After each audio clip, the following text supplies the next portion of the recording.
She wasn't supposed to be here.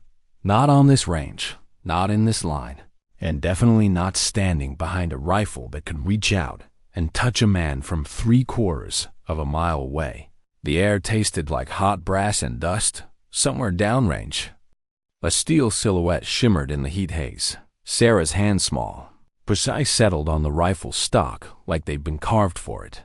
She blinked once, exhaled, and the world narrowed into a single point. "Wind shifting," a voice whispered over her shoulder. "I know," she replied. "Steady." The shot broke like glass snapping in an empty room. Before the bullet even landed, the scene cut back to a different day, a different rifle, and a different reason why no one thought she belonged here. It was family day at Fort Pendleton. The kind of bright California afternoon that makes the ocean glitter and the flags hang proud against the blue sky. Children darted between stalls. With painted faces, parents clustered in the shade of canvas tents, and the smell of barbecue drifted between the static displays of helicopters and armored vehicles. But Sarah Chun didn't see any of it. Her eyes were locked on the far edge of the field, where the shooting range sat like a quiet challenge no one had invited her to take. She marched toward it, each step crisp, despite boots that belonged to her older brother, the leather creaking in time with her determined pace. Colonel Harrison was in the middle of a conversation with a visiting Marine family when he heard the voice, clear, deliberate, and impossible to ignore. "Sir, I'd like to qualify for the sniper range." He turned, and his first thought was that someone was playing a joke. She was barely 4 feet tall, uniform a size too big, cap pulled low over a serious face. Her salute was perfect textbook. In fact, and it startled him enough to return it before he remembered to laugh. "Well, aren't you just the cutest little recruit?" he said, grin deepening the weathered lines around his eyes. "Did your dad put you up to this?" "No, sir, I'm serious." The steel in her gray eyes didn't waver. "I've been studying ballistics, wind compensation, and breathing techniques for the past 18 months. The colonel blinked. That was not the answer he'd expected. He scanned her posture, feet shoulder width, hands clasped behind her back, chin level, not the stance of a kid playing dress-up. "Studying ballistics," he repeated, trying to sound amused, but curiosity crept in at the edges. "Yes, sir. External ballistics, specifically projectile trajectory through air, accounting for gravity, air resistance, and environmental factors like wind speed, humidity, and barometric pressure." By now, a small crowd had drifted closer. Off-duty Marines leaned against range posts. A couple of Navy personnel hung back with folded arms. And more than a few parents paused mid-bite to watch a girl this age speaking in the language of snipers was something no one expected. Master Sergeant Williams ambled over, drawn by the murmurs. "What's going on here, Colonel?" "This little soldier wants to qualify for sniper training," Harrison said, still half expecting her to break character and giggle.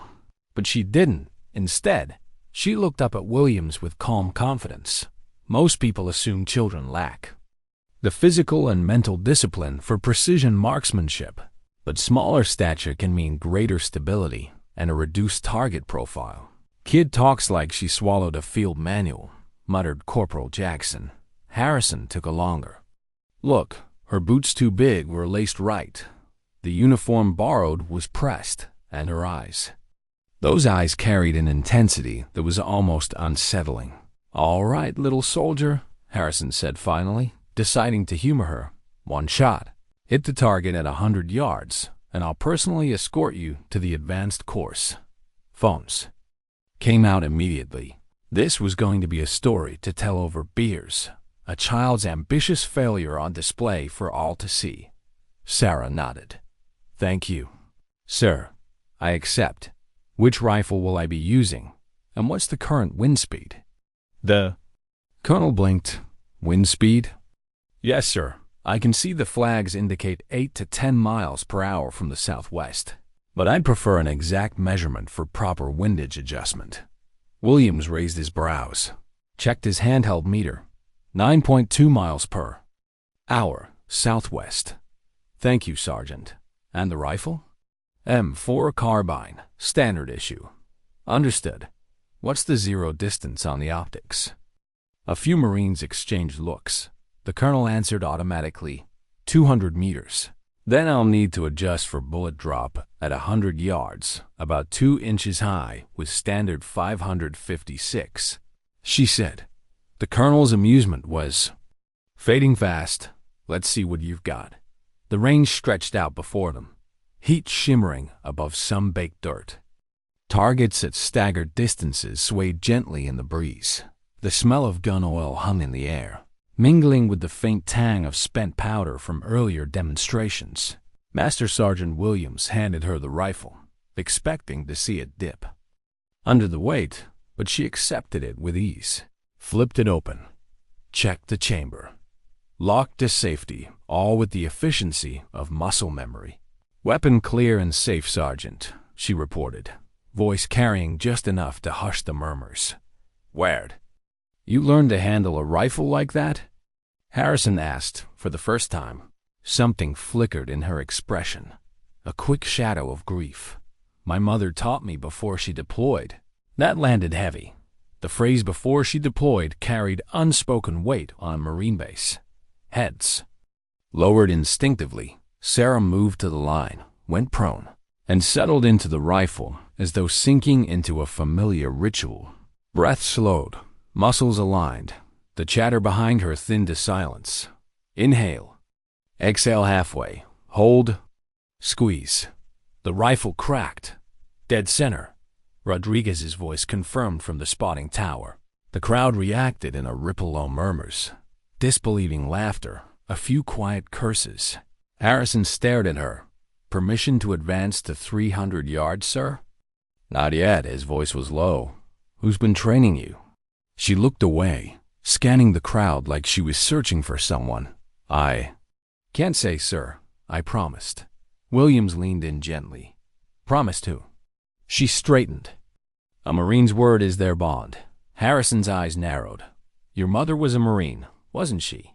Her composure broke, just enough for her eyes to glisten before she blinked it away. "Gunnery Sergeant Maria Chun, scout sniper, killed in Afghanistan 14 months ago." Silence thickened. Covers came off in respect.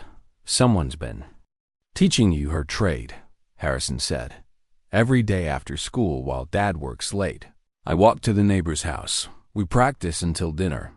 "Military?" Williams asked. "Retired," she answered, then shut her mouth. Harrison studied her, 9 years old. Natural talent, military precision, and the weight of a fallen mother's legacy. "My instructor says I have a gift," she said quietly. "Says Mom would want me to be the best I can be." The colonel's gaze held hers.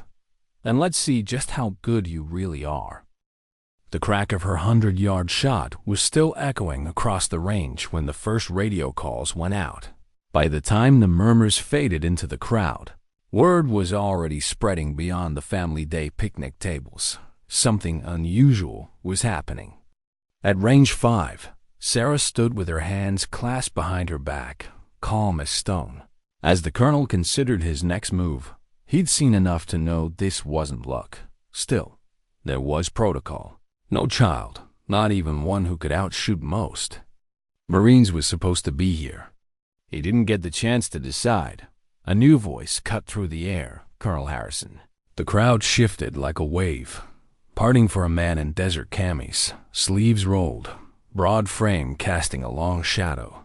His face was the kind that had been weathered by sand and salt water, eyes narrowed from decades of watching through scopes in deserts, jungles, and mountains. Master Chief Petty Officer Marcus Thompson. Harrison felt a rush of relief. This had gone beyond his jurisdiction. Thompson was the kind of man who dealt in outliers and impossibilities. "She's the one?" Thompson's tone was flat, but there was a glint of curiosity in his eyes. "Put 2 perfect shots downrange at 100 and 300 yards, Harrison said. Thompson studied her without speaking. Sarah didn't flinch under the weight of his gaze. She simply brought her hand up in a crisp salute. He returned it, slow and deliberate. then crouched so they were eye level. Sarah, the SEAL sniper qualification isn't for kids. It's not even for most grown men. I've seen combat-seasoned Marines fail it. You sure you want to try? Yes, Master Chief. I understand the standards. Do you? Because once we start, you miss more than one shot. It's over. No second chances. My mother used to say pressure's just another environmental factor, like wind or elevation, that stopped him. Your mother sounds like she knew what she was talking about. She did. For a long moment, the two held each other's gaze. Then Thompson stood. Clear the range, he ordered. Everyone not essential. Back behind the line. This isn't a circus act. The crowd obeyed slowly, reluctant but respectful. Still, the number of spectators grew as word traveled. Marines abandoned their lunch plates. Navy personnel trickled over from nearby hangars. Even a few civilian contractors drifted in. Drawn by the magnet of rumor, Thompson moved. With measured precision, laying out the course. 500, 600, 800, 1,000, and 1,200 yards. Some targets stationary, some moving. You'll have wind shifts, elevation changes, and time pressure. Sarah listened without interrupting. Her hands remained still, but inside her chest, her heartbeat felt heavy, steady, like the slow turn of a clock at 500 yards. The air was cooler, the wind different. Rodriguez called it from the tower variable. 8 to 14 miles an hour. Sarah dropped prone, adjusted her stock, and steadied her breathing. The shot broke clean. Center mass, perfect hit. A hum ran through the onlookers. But Thompson's face didn't change. He was looking for cracks, tiny tells of fatigue, stress, or overconfidence. He saw none. 600, moving target, 3-second window. The range fell silent except for the whir of the target system. A silhouette slid across her scope. She waited until the second mark, then squeezed. Dead center. Rodriguez called. Thompson leaned forward slightly now. His skepticism was being replaced by something else, an unease that came from realizing he was witnessing a level of natural skill he couldn't quite account for. At 800 yards, elevation became part of the equation. The target was on a platform, wind quartering from the southwest. She studied the mirage in her scope, adjusted her dope, and fired. Perfect. Adjusted for elevation. The crowd had swelled past 200. Cameras, phones, DSLRs, even news crews were pointed her way. Somewhere in the background, a Marine band was packing up their instruments. The music had stopped, replaced by the slow rhythm of her breathing and the crisp punctuation of each shot. Thompson moved behind her as she set up for the 1,000-yard attempt. The target was just a speck to the naked eye. This was the shot that separated the good from the great. This is where it gets real, he said quietly. I understand, she replied, never looking away from the scope. She was in the zone now, the mental place snipers talked about, but few ever truly reached. The moment the shot broke, Thompson knew. Rodriguez confirmed it. Perfect center mass. New base record for 1,000 yards. No celebration from Sarah, no smile. She simply adjusted her body for the next position. 1,200 yards, the edge of possibility. Even for elite snipers, this was the one that haunted qualifications. Rodriguez called the numbers wind. Gusting 15 to 20, humidity 68%, temperature climbing. She logged it all in her head. For you, Mom, the shots seemed to take forever. And then Rodriguez's voice, low and reverent. Perfect center mass, dead center X-ring. New base record at 1,200 yards. The range erupted, cheers, shouts, even a few Marines wiping their eyes. Thompson stepped forward, removed his cover, and extended his hand. Sarah Chun, it's been my honor to witness this. You're the youngest to ever complete the SEAL sniper course, and your records may never be broken. She took his hand, finally allowing herself a small smile. Not victory, not pride, just the satisfaction of a promise kept. The applause still rang in her ears, but the sound was already changing. It wasn't the pure, raw cheer of the crowd anymore. It was layered now, footsteps closing in, the buzz of radios, clipped voices passing orders.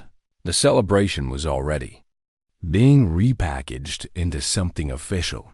Master Chief Thompson kept his hand on her shoulder as they walked off the line, weaving through a wall of cameras. Some of the questions shouted at her didn't even make sense about politics, about training schedules, about what it meant for women in combat. She ignored them. She'd learned young that some questions weren't about answers. They were about headlines in the distance. Colonel Harrison was already in conversation with a tall woman in service dress blues.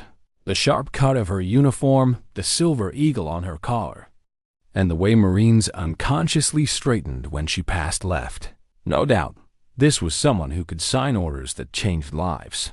"Sarah," Harrison called. "This is General Patricia Morrison." The general's handshake was firm, her gaze steady but assessing, like she was reading a file that hadn't been written yet. "What you've done today is unprecedented," Morrison said. "But now we have to discuss how to manage it, for your safety and for other considerations." Sarah tilted her head slightly. "Manage it? It's not just a record, Sarah. It's what it means." Morrison's voice was even, but her eyes flicked briefly toward Thompson, as if to say this conversation would get deeper later. "You've drawn attention from people far outside this base. Some will want to protect you. Others will want to use you." That landed like a cold stone in her chest. An hour later, she was seated in the small conference room deep inside the operations building. It smelled faintly of coffee and floor polish. The blinds were drawn. Around the table sat Morrison, Harrison, Thompson, and two people she didn't recognize, one in a civilian suit, the other in a Navy uniform with medical insignia. On the table in front of her lay a manila folder. Her name was printed in black block letters across the tab. She didn't open it. She didn't have to. "This isn't about denying what you can do," Morrison began. "It's about protecting you while giving you room to grow. You're 9 years old, Sarah. You deserve a childhood. I have one," Sarah said quietly. "I just also have training." Thompson leaned forward. "Where exactly did that training come from?" "We've heard a neighbor. But you're not giving us a name." Her jaw tightened. "I promised I wouldn't." The civilian in the suit spoke for the first time. His voice was smooth in the way that made her think of people who talked for a living. "That secrecy could be a problem. If this goes public, and it will, we'll be asked. If we don't have an answer, someone will invent one. That's dangerous." "It's more dangerous if I break my word," she said. Harrison smirked faintly at that, but didn't comment. The Navy medical officer cleared his throat. "Our concern isn't just physical safety. We have to consider psychological impact. Exceptional ability at this age brings unique stressors. We've seen it in sports prodigies, in academics. The military environment amplifies that tenfold." Sarah sat still, her gaze fixed on a point in the table grain. She could feel them trying to box her in with words like impact and management and program. "Then let's not pretend this is about me alone," she said finally. "This is about control." The room went still. Even Thompson's expression shifted. Just slightly. 2 hours later, the conference broke with no final decision. They gave her a ride home in an unmarked SUV. The streets outside the base felt too quiet, as if the world didn't yet know what had happened inside those gates. She walked up the short path to the small White House, her borrowed boots leaving faint scuffs on the concrete. The porch light was already on. Though the sun hadn't set, she hesitated at the door. Inside, the house smelled faintly of old coffee and gun oil. Her father's voice drifted from the kitchen low, steady, but with an edge she'd only heard a few times before. "Told you this would happen," he was saying. Another voice answered, softer, but with that gravel tone she knew by heart. "And I told you she's ready. She proved it today." Sarah stepped into the kitchen doorway. Sitting at the table was Sergeant Major Elena Rodriguez, the same Rodriguez who'd been in the spotting tower earlier. The same Rodriguez who, for 18 months, had been her secret. Her father rubbed his face with both hands. You've put her in the middle of something she doesn't understand. I've given her tools to survive in a world you know can get ugly fast, Rodriguez countered. And now she's not just surviving, she's setting standards. Sarah's eyes flicked between them. They want to manage me, she said. Rodriguez met her gaze and didn't flinch. Then make sure you manage them right back. That night, Sarah lay awake staring at the dark ceiling. The applause was gone. In its place was the low hum of something else machinery turning in. Places she couldn't see. People she'd never met making decisions about her life. Her mother's photo sat on the nightstand, the metal frame beside it. She reached out, fingertips brushing the cool glass. I'm not going to be theirs. She whispered, I'll be yours, always. They called it a pilot program, like it was just another experiment in some Pentagon file. On paper, it sounded simple. Weekends and school breaks spent training with elite units under carefully controlled conditions. Weekdays spent in regular. School like any other 9-year-old. In reality, it was a collision course between two worlds that had no business touching. On Friday afternoons, she'd sit in a classroom that smelled faintly of crayons and disinfectant, watching the second hand crawl toward the bell. Her classmates would scatter to soccer games, sleepovers, and birthday parties. She'd be picked up by a black Suburban with tinted windows and driven through the gates of Pendleton. By Saturday morning, she'd be on a firing line at dawn. The air cold and sharp, her breath visible as she steadied a rifle twice the length of her arm. The first month was the hardest. The program's mentors rotated Marine snipers one weekend, Navy SEALs the next, even a few Air Force pararescue operators. Each brought their own style. Some tried to push her to failure, assuming a child would break under pressure. Others treated her like glass, careful not to test the limits too much. Sarah hated both approaches. She wanted the same standards they used on each other. Nothing less, nothing softened. Rodriguez was her anchor. She stayed out of the official sessions. There were politics about that.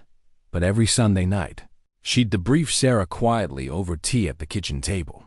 They'd go through every shot in her mind, talk about wind patterns, trigger breaks, mental lapses, and the places she'd gotten it exactly right. You're still breathing too shallow on high-angle shots, Rodriguez said one evening, tapping the table with her spoon. Fix it before it becomes a habit. Yes, Sergeant Major. And don't let them rush you. Some of those guys like to test patience under the clock. Your pace is your weapon. Sarah nodded, absorbing every word. The world outside might call this training. To her, it was still apprenticeship. School was the harder battlefield in some ways. Word had leaked, as it always did.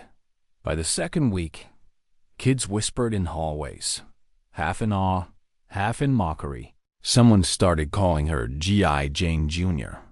Someone else asked if she'd ever killed anyone yet.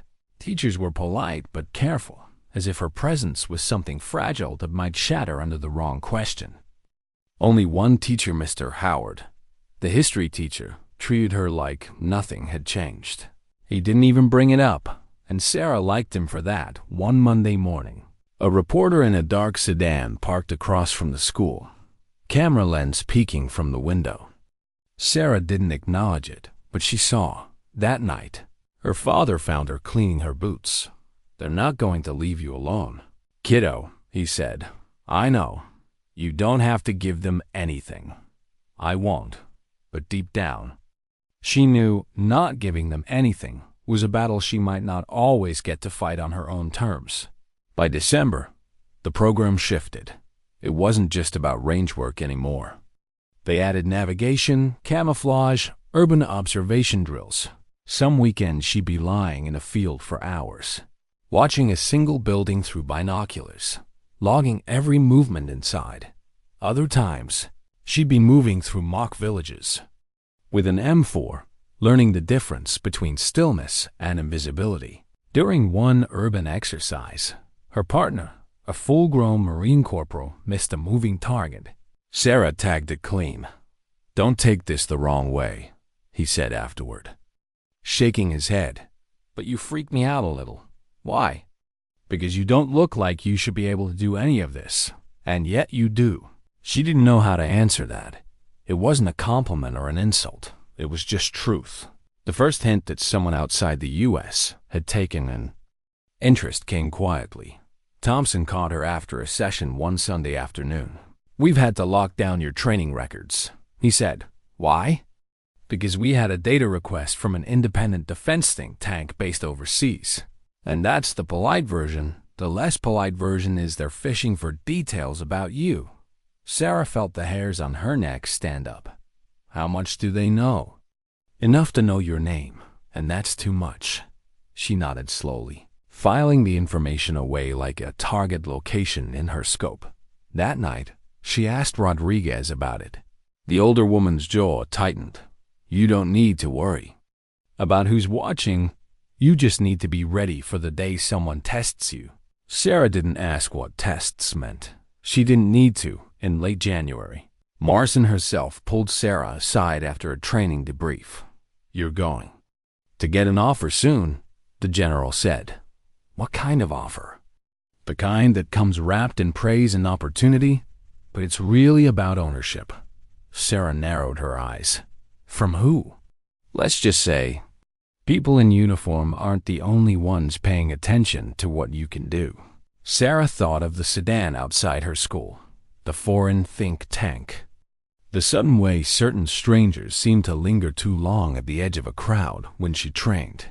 She nodded. "Then I'll say no. You might have to say it more than once," Morrison said, that weekend during a high-angle range exercise. Sarah lay prone on a rocky outcrop overlooking a target range set into a canyon. The wind was treacherous, swirling unpredictably. It was the kind of shot even seasoned shooters dreaded. "Do you want to wait for the gusts to calm?" her instructor asked. "No," Sarah said. "Why not?" "Because they won't. Conditions aren't obstacles. They're the test." She squeezed off the shot. The round arced, dropped, and hit dead center. Her instructor let out a slow whistle. "You're not just good. You're dangerous good." The words stayed with her longer than she wanted them to. By spring, she could feel the shape of the future pressing against her. Every weekend was another step deeper into a world that demanded everything and offered little in return. Every Monday, she walked back into a classroom where kids cared more about TikTok than trajectory math. The two lives were colliding. She could feel it, and somewhere beyond both, in places she couldn't see, other people were watching, waiting. It began on an ordinary Thursday, which is how these things usually start. Morning math class, cafeteria lunch, recess under a pale sky that hinted at rain. Nothing unusual until the end of the day, when she walked out to the sidewalk and saw that the black Suburban that normally picked her up for weekend training was already there. Only it wasn't. From a distance, it looked right. Same color, same tint, same clean, quiet presence. But the driver wasn't anyone she knew. He wore civilian clothes, mirrored sunglasses, and a faint smile that didn't reach his eyes. "Sarah?" His voice was light, almost friendly. "Your ride's here. Change of plans. They asked me to get you straight to base." Her stomach tightened. She kept her face neutral, scanning the little things. The sticker on the windshield was the wrong color for Pendleton's current gate access. The antenna was shorter than standard, and the plates. The plates were wrong. She didn't answer. "Everything's fine," the man said, sensing hesitation. "We just want to talk to you about some training opportunities." Training opportunities. She shifted her backpack on her shoulder and led. Her eyes wander, casual but deliberate. Across the street, she caught a glint of sunlight off a lens. Someone else was watching. A trap. Without breaking stride, she kept walking down the sidewalk, phone in hand as if texting. In reality, She was tapping the silent emergency sequence Rodriguez had drilled into her months ago. 3 quick presses of the side button. Location. Sent. The man didn't move at first, but she felt him watching her. Then came the sound of a door opening behind her. Before he could say anything else, a white pickup rolled to the curb between them. The window came down, and Rodriguez leaned out, expression flat but eyes sharp. "Get in, Sarah." She didn't hesitate. The Suburban rolled away without a word. They didn't speak until they were off the main road. Who was he? Sarah asked finally. "Not sure yet," Rodriguez said, hand steady on the wheel. Could have been a contractor. Could have been someone working for a foreign service. Could have been someone pretending to be both. "They knew my name." "They knew more than that," Rodriguez said. "Which means this is changing." Sarah stared out the window. The landscape blurred past. Strip malls giving way to base housing. Base housing giving way to the outer fences of Pendleton. What happens now? She asked. "Security detail," Rodriguez said. "Restricted movements, and you never, ever go anywhere without a verified pickup. We'll tighten the circle." Sarah nodded, but a cold knot had formed in her stomach. This wasn't just about training anymore. She wasn't just an anomaly on a rifle range. She was a target. 2 days later, Thompson called her into one of the small briefing rooms usually reserved for classified prep. On the table was a single manila envelope. Inside were 4 photographs printed on glossy paper. The first was the man from the Suburban. The second was the same man speaking to another man in a suit. The third was that same second man standing in front of a building in a foreign capital Sarah recognized from news reports. The fourth photo was of her, taken from a distance. Walking home from school, she felt heat rise in her chest, but her voice stayed level. Where did these come from? "Counterintelligence," Thompson said. "They've been monitoring chatter since the record. Your name's been moving in circles it shouldn't. Why?" "Because you embarrassed a lot of people without even meaning to," Thompson said. "You made headlines, and in our world, headlines are vulnerabilities. People see a skill they don't have, and they start thinking about how to own it or remove it." She looked back down at the photographs. "What do you want me to do?" "Keep training," he said. "But we're adding a layer: situational awareness, counter-surveillance, threat recognition. You're not just a marksman now, Sarah. You're a potential asset. And assets draw heat." The new layer of training felt different from the start. Less about targets and more about people.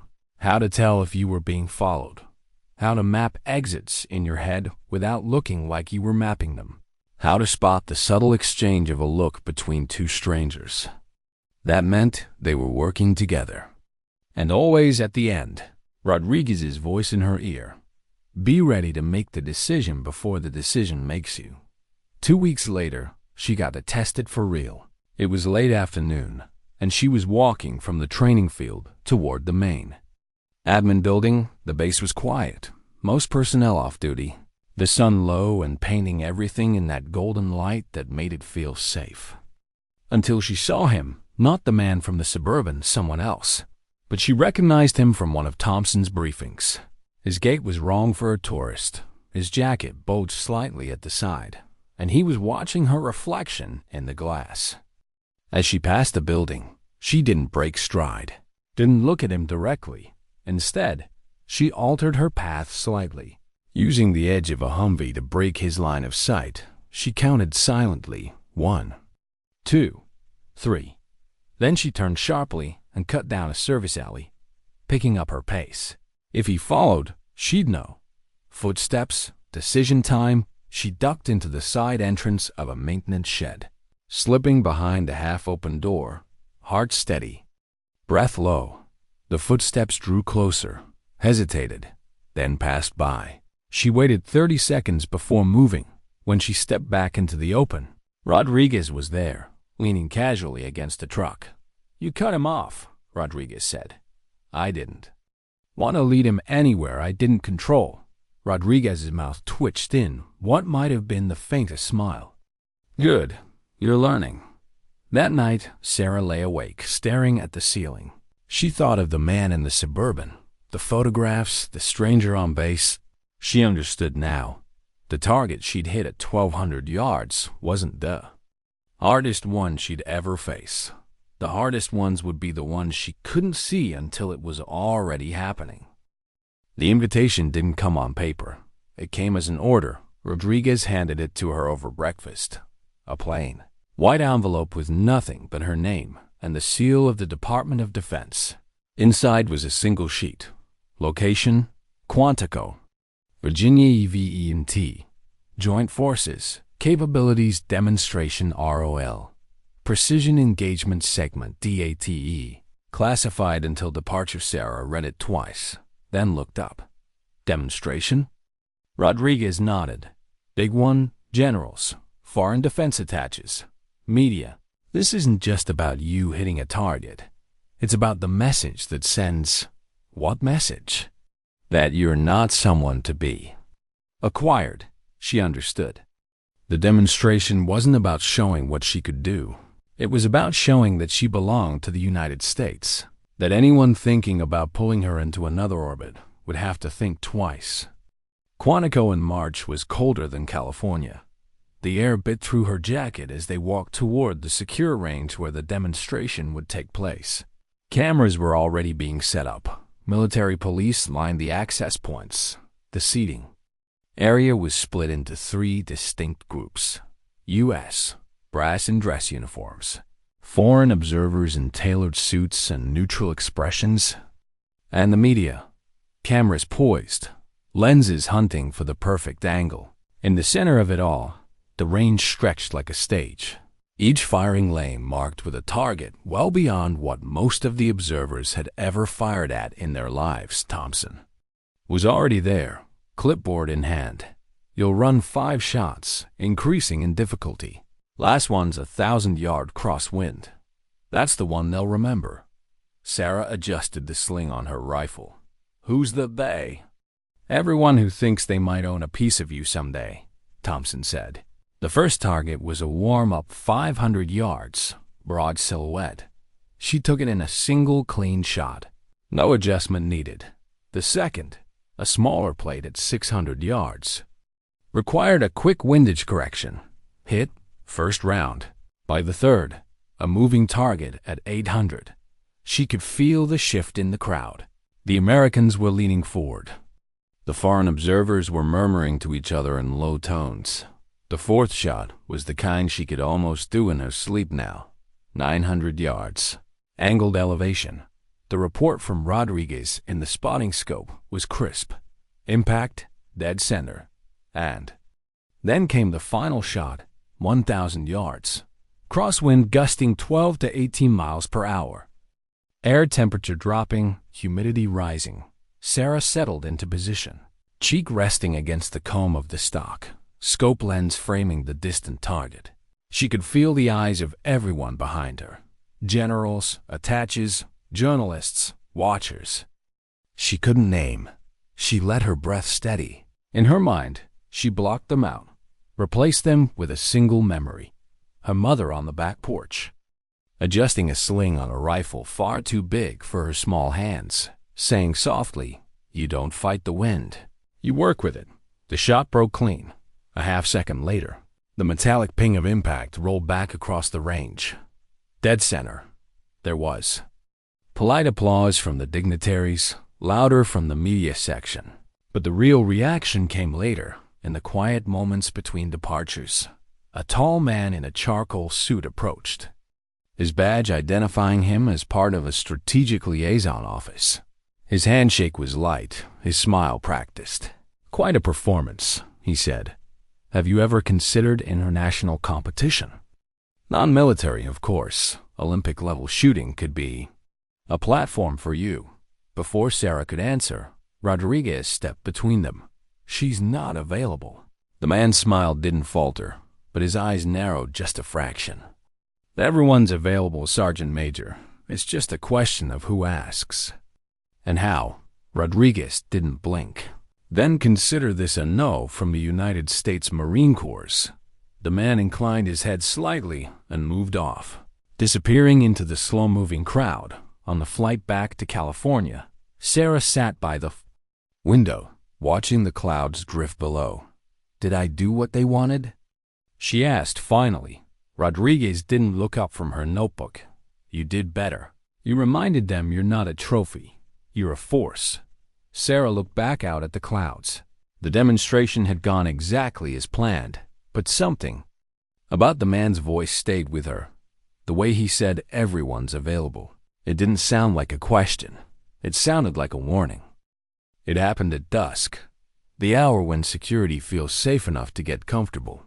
Sarah was supposed to be in the classroom section of the base's training annex, working through trajectory math with an instructor Rodriguez had been pulled into. A meeting. Thompson was running a briefing on another range. For the first time in weeks, Sarah was moving without a shadow.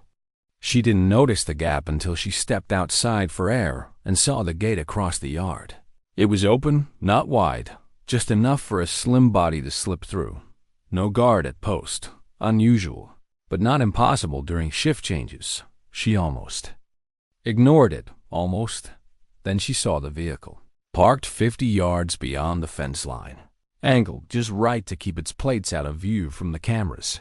A man in the driver's seat, head tilted low, like he was checking something in his lap, except his eyes flicked up and caught hers. Recognition. Her pulse ticked up, but her stride didn't change. She walked back inside, down the hall, and into the equipment locker. She didn't take a rifle. That would raise alarms. Instead, she pulled a compact spotting scope from the shelf and a pair of range binoculars from a second-story window. She found the vehicle again. Same man she'd seen at Quantico. The one who talked about international competition like it was just a clever code for something else. Only now, he wasn't alone. A second figure sat in the passenger seat, wearing a ball cap pulled low. They were watching the annex, watching her. She had two choices: wait for someone else to notice, or make sure they didn't leave with whatever they'd come for. Sarah slipped out the back of the building, hugging the shadow of the wall. She cut across the motor pool, then through a narrow maintenance lane that would bring her around the perimeter fence from behind. The fence itself was topped with razor wire, but 30 yards down there was a service panel, locked, but not hard to scale if you knew where to step. She'd done it in training enough times. From the outside, the world was quieter. She could hear the tick of cooling metal from the parked vehicle, the faint murmur of voices. She moved low, circling through a patch of scrub brush until she had an angle on the driver's side. The passenger was leaning over something, a camera with a telephoto lens, aimed at the annex windows. Her stomach nodded. They weren't here to talk. They were gathering intel. Her training screamed at her. Fall back, call it in, let the professionals handle it. But her gut whispered something else. If you wait, they'll be gone. She stepped out from the brush, not close enough to be in reach, but close enough to be seen. Lose something? She called, voice steady. Both heads snapped toward her. The driver recovered first, forcing a smile, just looking for the main gate. Wrong way, she said, and wrong base. The passenger's hand dipped, not to a weapon, but to the camera, snapping it closed and shoving it into a bag. The driver started the engine. You'll want to put that away, she said, nodding at the bag. Our cameras have better resolution than yours. His jaw tightened. This isn't your game, kid. Then you shouldn't have brought the ball, she said. The tires spun on the gravel, kicking dust into the air as they pulled away. She stood still until the sound faded, then turned back toward the fence. By the time she was back inside, Rodriguez was waiting, arms crossed. You left the building, Rodriguez said flatly. They were outside, Sarah replied. Photographing the annex? I made sure they knew they'd been seen. Rodriguez's gaze was hard enough to cut glass. You think that was smart? No, I think it was necessary. Thompson entered, a phone in his hand. MPs picked them up 10 miles out. Foreign diplomatic plates. They'll be gone before midnight. Immunity. Rodriguez didn't take her eyes off Sarah. You gave them a look at you up close. That's a risk. Sarah met her stare without blinking. They already had my picture. Now they know I have theirs. Thompson exhaled slowly, a sound somewhere between frustration and reluctant respect. You're not just in the program anymore, Sarah, he said. You're in the game, whether we like it or not. That night, she lay in bed, sleep stubbornly refusing to come. The image of the camera lens aimed at her window played over. In her head, her mother's voice drifted up from memory. Don't wait for the shot to present itself. Make it? She'd done that today, and part of her knew it wouldn't be the last time. 2 weeks after the breach, Sarah was summoned to the same conference room where everything had started months ago. Same drawn blinds, same faint smell of coffee, same weight in the air, only this time, the table wasn't crowded with strangers. Just Morrison, Thompson, Harrison, and Rodriguez. The general didn't waste time. You've proven 2 things, Sarah. 1, you can handle pressure and threats without losing your head. 2, the walls we've built around you aren't high enough. Any more? Sarah sat still, hands folded on the table. So what's the new plan? Morrison glanced at Thompson, then back to her. We stop pretending you can be invisible. Instead, we make sure you're seen on your terms. That way, anyone watching knows exactly who they're dealing with and exactly who's standing behind you. Rodriguez leaned forward. They want you to go public. Tell your story. Not as a military prodigy, as you. Sarah hesitated. Won't that just make me more of a target? It might, Morrison admitted, but it also makes you harder to manipulate. Secrets can be stolen. A public record is harder to twist. She thought about that. About the man in the Suburban, the camera lens at Quantico, the diplomatic plates disappearing into the night. About her mother's medal, framed on her nightstand. She nodded once. I'll do it. But I write my own speech. They chose the venue carefully. Not a press conference or a parade ground, but a joint session of Congress. The image alone would carry weight. A small figure at a tall podium, flanked by the most powerful people in the country. Speaking into a bank of microphones, when the day came, the chamber was full. Uniforms, suits, camera crews on the upper tier. Sarah stood straight, hands resting lightly on the edges of the podium. The lights were hot, but her breathing was steady. She didn't talk about records or distances. She didn't talk about the breach or about the threats whispered behind diplomatic immunity. She talked about her mother, about being taught that skill without discipline is just noise, about the neighbor who became a mentor when her world went quiet, about the difference between using talent for yourself and using it for something bigger. She finished with a line she hadn't shared with anyone beforehand. Sometimes, strength doesn't look like shouting. Sometimes, it's keeping your promise in silence and letting your actions speak loud enough for the world to hear. The applause rose slow but strong. Filling the chamber, she stepped back from the podium, met Rodriguez's eyes in the gallery, and saw something she'd only glimpsed once before. Pride unguarded. Outside the building, the air was cold and bright. The press surged forward, microphones catching questions, camera shutters rattling like small arms fire. She didn't answer most of them. She didn't need to. The speech was enough. Months later, the program continued. Though the shape of it had changed, she still trained on weekends, still sat in classrooms during the week, but the lines between those worlds were cleaner now. The people who mattered, her father, Rodriguez, Morrison. Thompson had stopped treating her like a glass case artifact. She was a student, she was a marksman, she was her mother's daughter. One evening, as the sun slipped low over the range, Rodriguez handed her a folded note. No sender, no signature. Just a single line in careful handwriting. The wind only matters if you haven't learned to move with it. Sarah smiled, tucking it into her pocket before settling behind the scope. Breath in, breath out.